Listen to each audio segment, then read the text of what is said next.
This is my sewing machine. I just wanted to record this before I went to the DMV.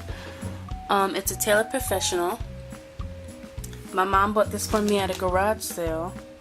I'm really excited about cleaning it up and taking it to the shop. Here are the features. The needle.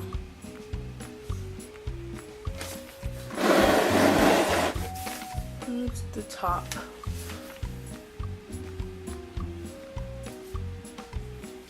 And the back.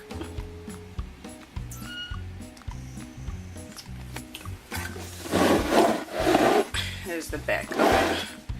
Has a handle, which is good because it's kind of heavy.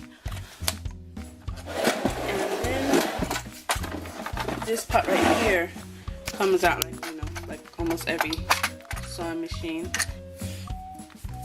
So this is my sewing machine.